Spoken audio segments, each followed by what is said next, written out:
employees of a local food store chain in Grand Bahama left in shock this afternoon after they were told that the business would be closing its doors today. That decision left many workers upset and seeking answers.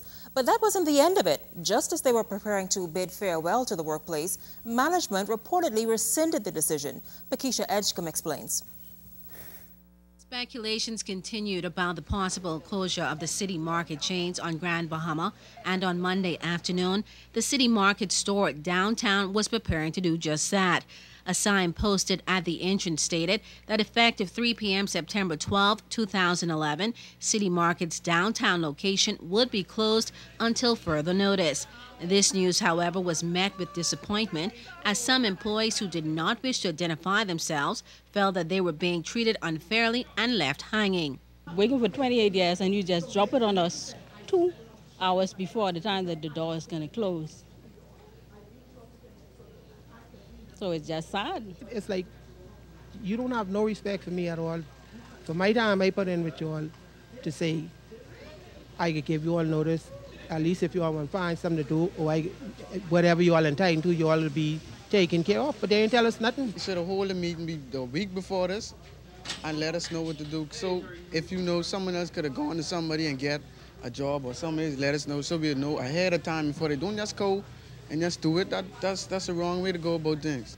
Customers expressed their shock about the decision to close the establishment, which they say is desperately needed in the downtown area, while others gave their views on the way employees reportedly found out. Your staff is your greatest asset, and let the staff know that when you do a job, the least you could have is respect, not only for your staff, but for the community at large.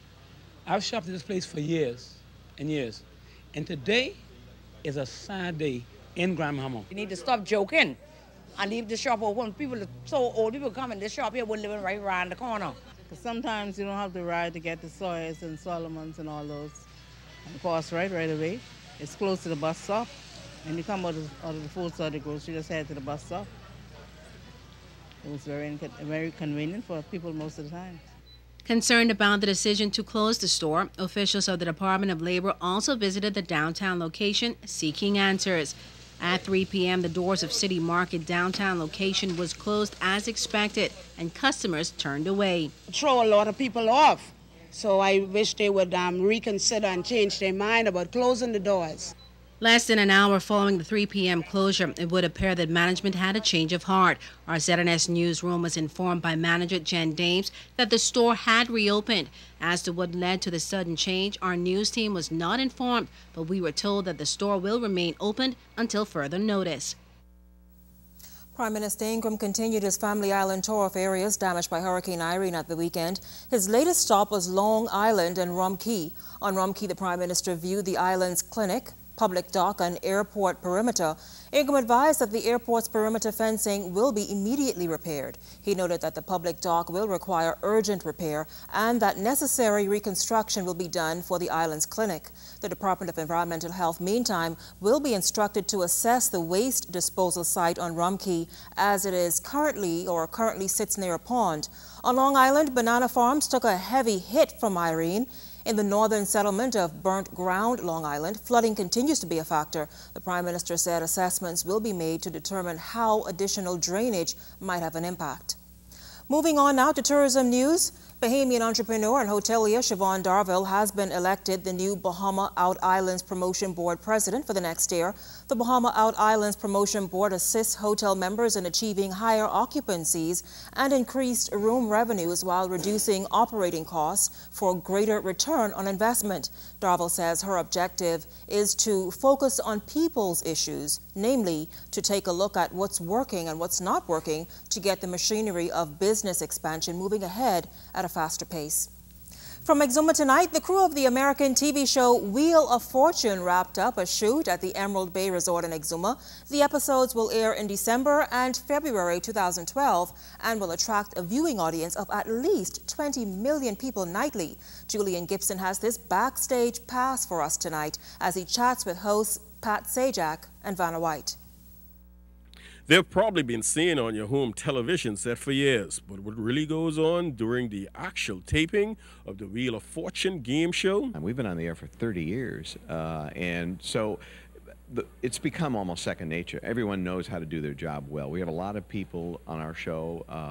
We have about 150 people who work behind the scenes, our crew and our staff.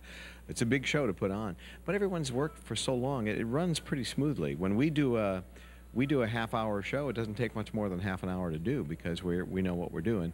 And we do a bunch of shows at one time. For example, in one day, we'll generally do 6 shows. So it's a great schedule. In 2 days, you do 2 weeks of shows, and then you're off for 2 weeks. But don't tell anyone. People think I have a real job. And what's it like for the two superstars, Vanna White and Pat Sajak, to work together? She's a great gal, and she's easy to work with, and she's not... You know, she's not all full of herself. She's not. She takes her work seriously, but she doesn't take herself too seriously. I mean, we're very much alike in that way, and that makes for a nice, happy set. I mean, you know, she's not a prima donna. You don't have to. No one's catering to her wishes. She's sweet. She's polite. She's nice to everyone on the set and our audience, and the audience loves her. And so it's a real pleasure for me to be around her. And she's not bad to look at. Even though we've been working the whole time, it's just been so relaxing. I mean, look at this view. Look at what is around me. It's just been great. This TV couple have traveled to many global locations to shoot the show, but Pat and Vanna said the week of shooting at Sandals in Exuma beats any location in the world. It is God's paradise. It's absolutely gorgeous here. I am so happy to be here. Do I have to leave? Can I stay? The best place we ever produced, you know where it was? Sandals in the Bahamas. Did you know that? I'll tell everybody. I'll spread the word, don't worry. Reporting for ZNS News, I am Julian Gibson. Of course it's paradise, we all know that. Well, Julian, great story. If you want to continue sending us your stories, we would certainly love to share them with the rest of the country. Email us at finews@znsbahamas.com.